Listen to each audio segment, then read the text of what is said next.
माह सयाम में जहाँ पर मुसलमान की ख्वाहिश होती है कि वो अपने अहल व अयाल के लिए बेहतरीन इफ्तार का अहतमाम करे, वहीं पर कुछ दर्द दिल रखने वाले अफराद मखलूक खुदा के लिए ऐसी ही इफ्तारियों का अहतमाम करके अल्लाह और उसके रसूल सल्लल्लाहु अलैहि वसल्लम की खुशनुदी हासिल करने की कोशिश करते हैं। इस पर रिपोर्ट कर रहे हैं डस्का से अमीन रज़ा मुगल।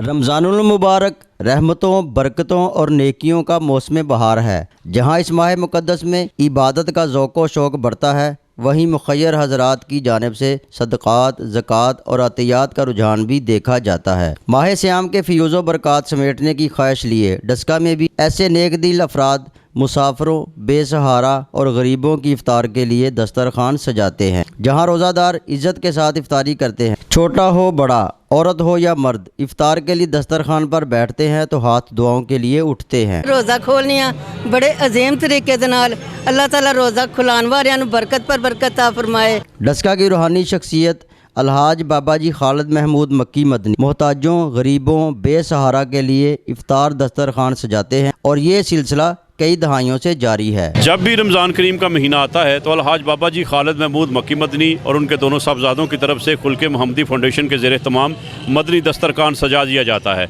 और ये रवायत जो है 25 साल से चल रही है और खाना खिलाना मेरे मुस्तफ़ा करीम की सुन्नत भी है। रोज़ा इफ्तार करना तो एक बड़ी सादत की बात है। खुल्के मोहम्मदी की जानिब से यूँ तो सारा साल लंगर का सिलसिला जारी व सारी रहता है, लेकिन रमज़ानुल मुबारक में सहरी और अफ्तारी का खुसूसी अहतमाम किया जाता है। बाबा जी की खुसूसी हदायत पर ये सारा सिलसिला अरसा दराज से जारी व सारी है और हम दुआगो हैं कि अल्लाह ताला उनको तौफीक दे और क़यामत तक यह सिलसिला जारी व सारी रहे।